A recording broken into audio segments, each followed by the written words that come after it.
Movie के start में हम एक रोड पर एक गाड़ी को जाता हुआ देखते हैं। उस गाड़ी में एक लड़की बैठी होती है जिसका नाम होता है एशली। एशली असल में अपने हस्बैंड के पास जा रही होती है क्योंकि 1 साल से उसका हस्बैंड जेल में था, लेकिन आज उसका हस्बैंड जेल से आजाद होने वाला था, इसीलिए एशली उसे पिक करने जा रही थी। फिर एशली का हस्बैंड जेल से बाहर आ जाता है और उसका नाम होता है मैक्स। फिर वो दोनों अपनी गाड़ी में बैठकर अपने घर की तरफ जाने लगते हैं। मैक्स एशली से अपने बेटे के बारे में पूछता है कि वो कैसा है, जिस पर एशली कहती है कि वो तो बिल्कुल ठीक है और अब वो स्कूल भी जाने लग गया है। फिर वो लोग एक गैस स्टेशन पर रुकते हैं। वहाँ जाकर एशली गाड़ी में फ्यूल भरती है, जबकि मैक्स करीब के ही एक जनरल स्टोर में चला जाता है, जहाँ पर उस टाउन का पुलिस ऑफिसर शॉपकीपर से किसी के मिसिंग होने के बारे में पूछता है। जहाँ पर शॉपकीपर पुलिस ऑफिसर को कहता है कि मुझे तो लगता है कि उसे बिग फूट ले गया। दरअसल उस सिटी में एक कहानी काफी फेमस थी कि काफी साल पहले हमारे सिटी के जंगलों में डीमन जैसे क्रिएचर रहते थे और उन डीमन क्रिएचर्स को बिग फूट कहा जाता था। सिटी के अक्सर लोग इस बात पर बिलीव करते थे कि वो क्रिएचर आज भी एग्जिस्ट करते हैं, और जो लोग बिलीव करते थे उसमें शॉपकीपर भी शामिल था। इसीलिए वो पुलिस ऑफिसर को कहता है कि मुझे तो कंफर्म है कि इसे बिग फूट ही लेकर गया है, लेकिन जो पुलिस ऑफिसर था वो इन बातों पर बिलीव नहीं करता था। इसीलिए वो शॉपकीपर को कहता है कि इन बातों को छोड़ो, अगर तुम्हें ये मिसिंग आदमी मिल जाए तो तुम मुझे इन्फॉर्म कर देना। फिर वो पुलिस ऑफिसर मिसिंग आदमी की पिक्चर वहाँ पर लगे एक नोटिस बोर्ड पर लगा देता है, जिस पर ऑलरेडी मिसिंग लोगों की काफी पिक्चर्स लगी हुई थी। फिर मैक्स उस जनरल स्टोर से बाहर आ जाता है और एशली के पास जाने लगता है। मैक्स देखता है कि उस एरिया के कुछ लोग शिकार पर जा रहे हैं और वो एशली को बुरी नजरों से देख रहे थे। उन लोगों का पूरा एक ग्रुप था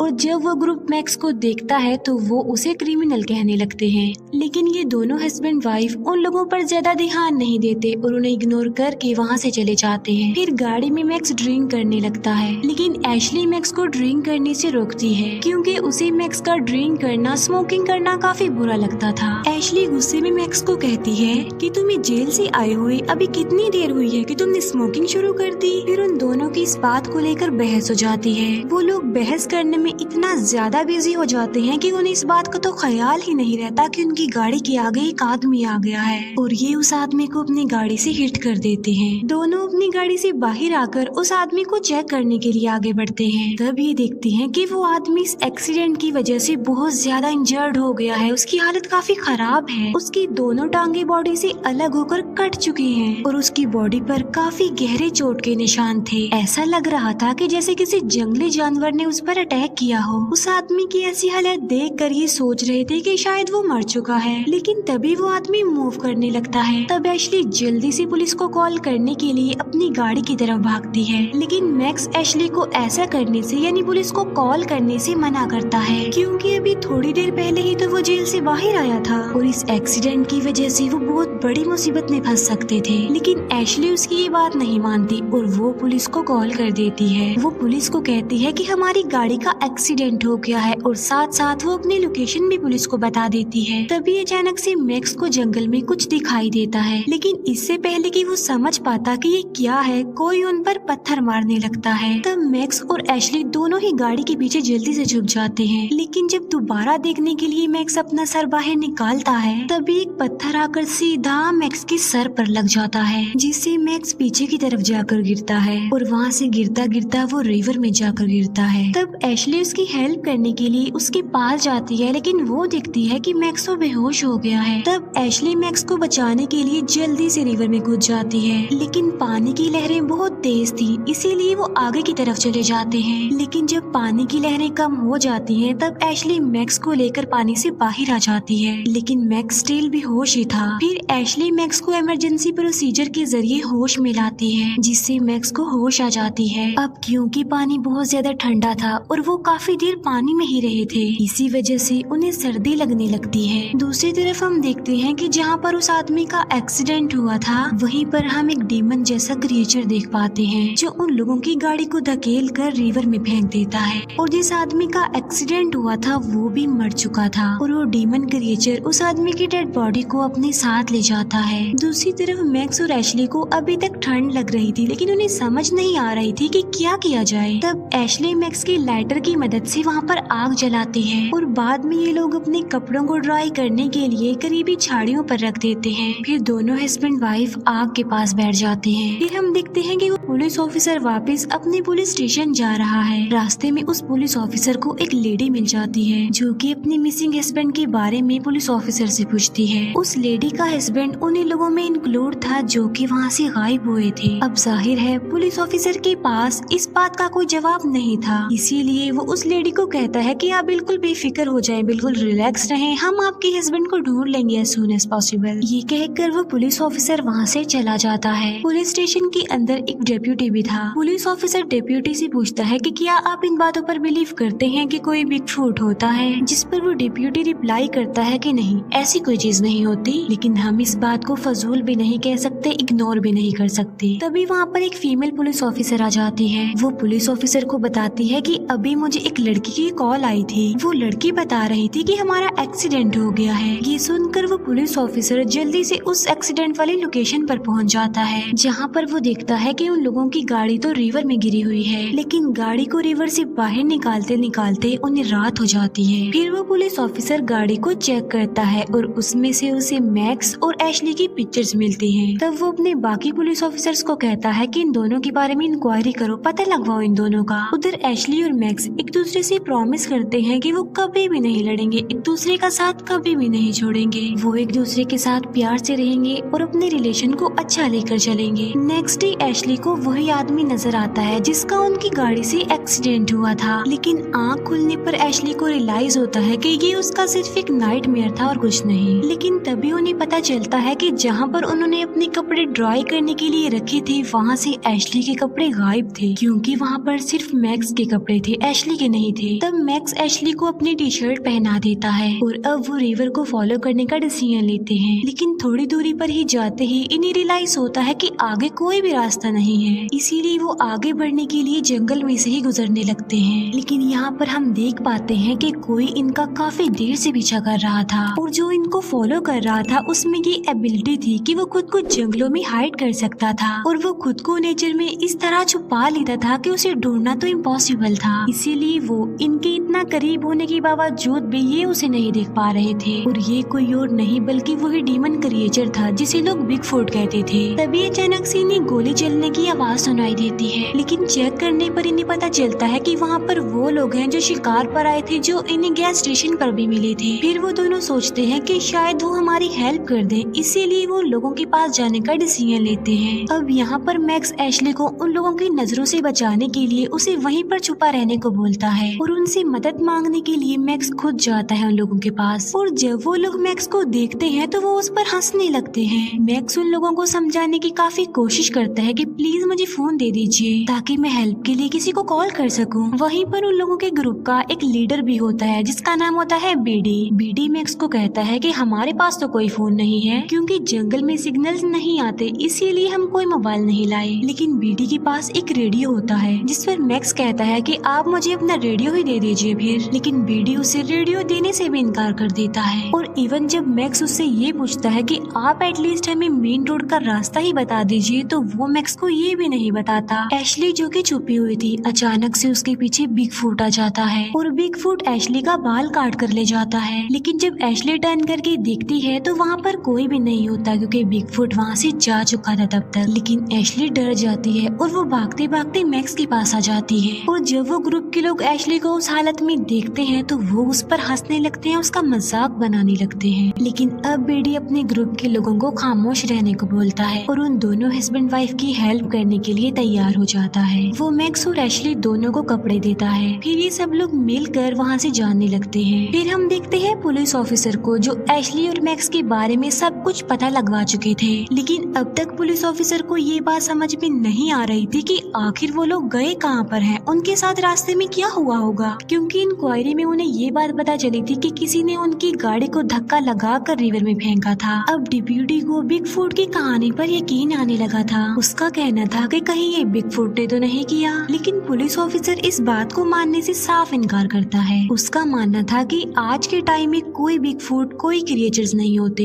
एशली और मैक्स उन लोगों के साथ जा रहे थे, लेकिन रास्ते में ही बीडी फिर से उन लोगों का मजाक बनाने लगता है और बीडी एशली के बारे में गलत वर्ड्स बोलने लगता है। अपनी बीवी के बारे में ऐसी बातें सुनकर मैक्स को बहुत ज्यादा गुस्सा आ जाता है बीडी पर। लेकिन अब क्योंकि ग्रुप के लोग तादाद में काफी ज्यादा थे, इसीलिए मैक्स उन्हें कुछ भी नहीं कहता। तभी ग्रुप के 2 लोग उनसे अलग हो जाते हैं। उनमें से एक को ट्री के पास कुछ अजीब सा नजर आता है और वो था बिगफुट। अब क्योंकि बिगफुट ने खुद को जंगल में छुपाया हुआ था, इसीलिए वो उस आदमी को नजर नहीं आ रहा था। तभी एक तीर आकर सीधा उस आदमी के गले के आर पार हो जाता है और वो आदमी वहीं पर ही दम तोड़ देता है। उस आदमी का साथी जब वापस आता है तो वो देखता है कि उसका साथी तो मर चुका है। तभी सडन एक तीर आकर उसके गले में भी लग जाता है। अब ना तो वो बोल सकता था और ना ही हेल्प के लिए चिल्ला सकता था। और तभी बिगफुट उसके सामने आ जाता है। बिगफुट अपने हाथों से उस आदमी की दोनों आंखें ही फोड़ डालता है और बाद में बहुत बुरे तरीके से उसके सर को क्रश कर देता है। तभी उन लोगों का तीसरा साथी उन्हें बुलाने के लिए वहाँ पर आ जाता है, लेकिन उस आदमी को वो दोनों कहीं पर भी नहीं मिलते क्योंकि बिगफुट उनकी डेड बॉडीज को अपने साथ ही ले गया था। और तभी वो भी बिगफुट की आवाज को सुन लेता है, लेकिन जब वो अपने इर्द गिर्द देखता है तो उसे वहाँ पर कोई भी नजर नहीं आता, जिसकी वजह से वो डर जाता है और तेजी से वहाँ से भागने लगता है।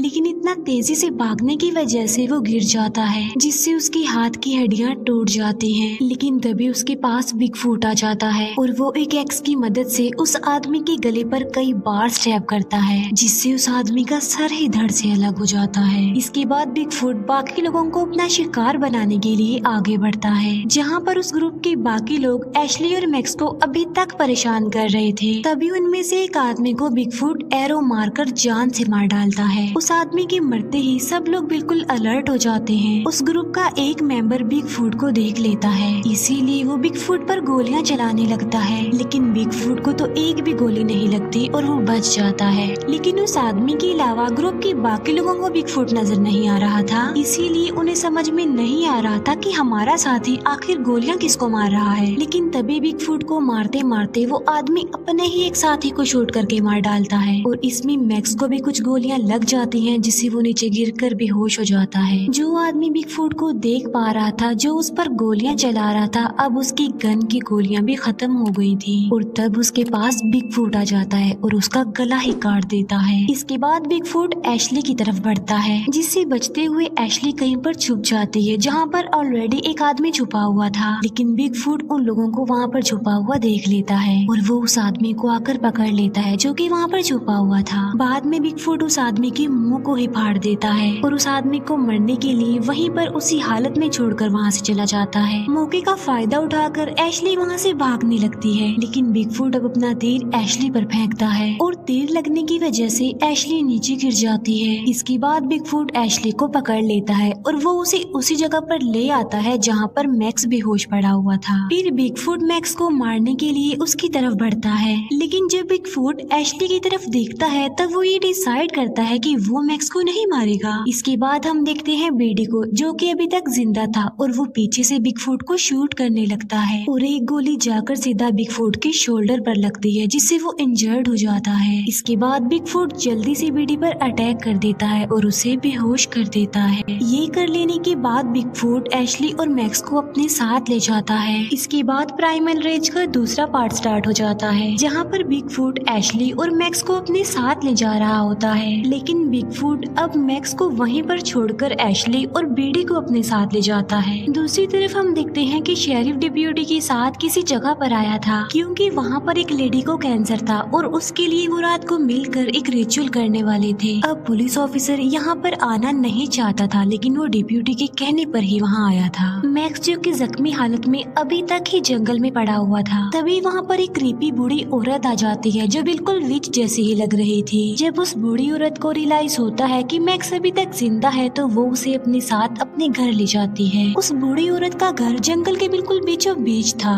बूढ़ी औरत के घर में अजीब तरह की चीजें थी, जिसमें हड्डियां थी, स्पाइडर्स थे, इसके अलावा इंसेक्ट्स और छोटे छोटे जानवरों को बॉटल्स में कैद किया हुआ था। वो बूढ़ी औरत मैक्स का एक डोमेस्टिक ट्रीटमेंट करती है। वो सबसे पहले मैक्स की बॉडी से सारे बुलेट्स निकाल देती है, फिर वो एक चीज खाकर मैक्स के जख्मों पर थूक देती है, फिर वो एक मिक्सचर को मैक्स के जख्मों पर लगाती है। बाद में वो मैक्स के जख्मों को स्टिचेस लगा देती है। दूसरी तरफ एशली को जब होश आती है तो वो खुद को बिगफुट की केव में बंधा हुआ पाती है। वहीं पर उसे अपने साथ बेडी भी नजर आता है। इसके अलावा वहाँ पर बहुत सारे स्केलेटन्स और बेडी के ग्रुप के लोग भी थे। तभी वहाँ पर बिगफुट आ जाता है और वो एक काफी बड़े नाइफ से बेडी को मार डालता है और बाद में उसकी बॉडी के पार्ट्स निकाल लेता होता है। इसके बाद बिगफूट बढ़ता है एशली की तरफ और वो एशली के साथ जबरदस्ती कर देता है। दूसरी तरफ हम पुलिस ऑफिसर को देखते हैं जो बाकी लोगों के साथ उस रिचुअल में बैठ गए थे। रिचुअल में सब लोग एक एक करके एक उनका बनाया गया ड्रिंक पीने लगते हैं। अब ना चाहते हुए भी पुलिस ऑफिसर को वो ड्रिंक पीना पड़ता है। फिर वो लोग अपने ट्रेडिशन के मुताबिक सिंगिंग करने लगते हैं और थोड़ी देर में उस ड्रिंक को पीने की वजह से पुलिस ऑफिसर की तबीयत खराब होने लगती है। पुलिस ऑफिसर को कुछ अजीब ही फील हो रहा था और फिर उसे विजन्स आने लगते हैं। सारे विजन्स काफी अजीब थे। पुलिस ऑफिसर को डेप्यूटी की शक्ल काफी डरावनी लग रही थी, लेकिन डेप्यूटी की शक्ल फिर एकदम से ठीक भी हो जाती है और जो लोग वहाँ पर ट्रेडिशन का कॉस्ट्यूम पहनकर डांस कर रहे थे पुलिस ऑफिसर को उनमें से एक बिगफूट जैसा लग रहा था। फिर पुलिस ऑफिसर देखता है कि जो आदमी ये रिचुअल कर रहा है वो उस लेडी जिसे कैंसर है उसे लिटा कर वो उसके पेट को काट देता है और उसका कैंसर ठीक कर देता है। और हैरान कर देने वाली बात तो ये है कि उस लेडी को जरा भी पेन नहीं होती,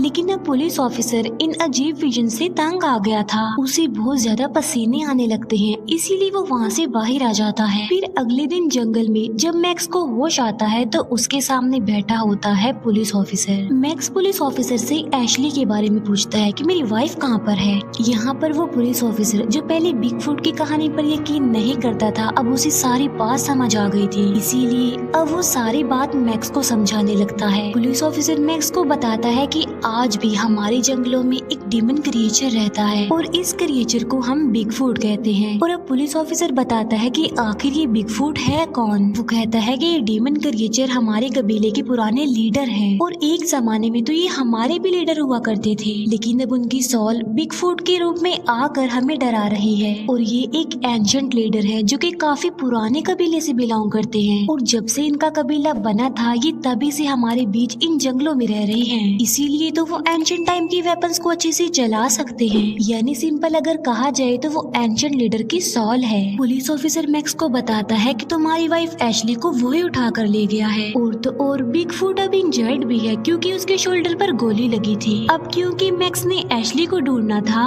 और पुलिस ऑफिसर ने बिगफूट को मारना था, इसीलिए वो जंगल में जाने का डिसाइड करते हैं। क्योंकि बिगफूट इंजर्ड था और कमजोर था, इसीलिए उसे मारने का मौका इससे अच्छा उन्हें नहीं मिल सकता था। लेकिन वो लोग ये बात जानते थे कि बिगफूट इंसानों की बॉडी और बुलेट्स को स्मेल कर सकता है, जिससे बिगफूट को ये बात पता चल जाएगी कि ये लोग वहाँ पर आए हैं। फिर वो लोग अपने साथ कुछ पुराने वेपन्स लेकर जाते हैं, साथ साथ वो एक लिक्विड को भी अपनी पूरी बॉडी पर लगा लेते हैं ताकि बिगफूट उनको स्मेल न कर सके। पुलिस ऑफिसर जाते जाते अपने साथ एक गन भी ले लेता है।